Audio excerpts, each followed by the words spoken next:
Hi everyone, it's Spramani with Nature of Art, and I want to talk about setting up a Montessori art shelf for today. And what you're looking at here is a shelf that I've prepared for beginning line drawing lessons and doodling, and I want to show you some of the materials I have. So I have on the top shelf here, I've got a really cool illustration of some wiggly lines.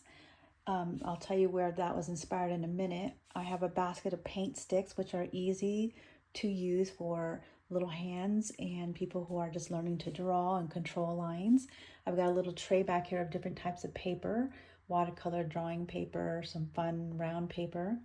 I've got two of my favorite books that teach and introduce lines, which is my absolute favorite, Harold and the Purple Crayon and Lines That Wiggle. These are two books that I use all the time when I'm introducing line lessons, just to get kids to pay attention and understand what I mean by line. I've got a bowl of my handcrafted crayons here. These are called color blocks. I've got a drawing tray here, which is a graphite pencil, which is a soft lead, and an eraser. Some chunky color pencils that are easy to glide for little hands. I've got a magnifying glass to investigate closely lines in different books. So that is, if you don't know, I call this my inspiration shelf. I actually have a training on how to stage an Montessori art shelf, which is a proprietary system that I created for Montessori schools internationally. I dive deeply into what that top art shelf means and why it's very important and critical for engagement. And then down on the bottom here, I've got 4 trays set up, and these are to isolate colors and movement. So in this container here, I have some purple, a purple block crayon and a paint stick and some drawing paper.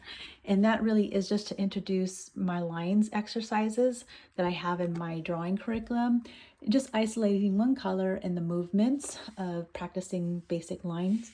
And then on this tray here, I'm introducing a different color, but then I'm introducing the idea of color value and letting children see different values. And then down at the bottom shelf, I have this really cool template where I'm introducing drawing lines into a shape, and I have this really cool template, which is a star template.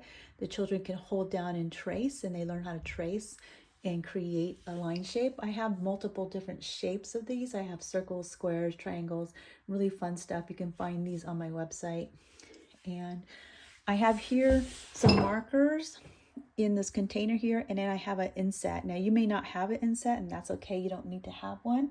You could replace this with a paper plate, which I have right here. I'm going to put it right in front so you can see what I mean.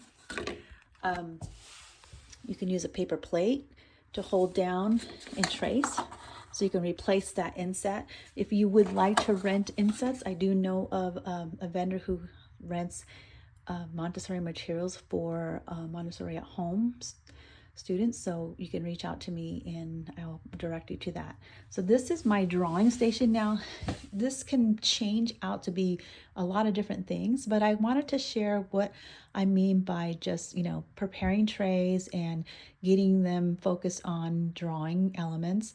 And I do have a lot of information in my blogs and my curriculum and my books. I am the author of Montessori Art Guide for Early Childhood and the Elementary Art Guide for Secondary. So you can check all those out on my website. But if you want to learn more about staging an art shelf, that's really the focus of this information here. Is I do have a 1-hour training. It's a pre-recording training that I've done and been selling for years. You can check that out, but it gives you the foundations of my system and how to prepare properly a Montessori art shelf and why it's important to prepare it in this fashion.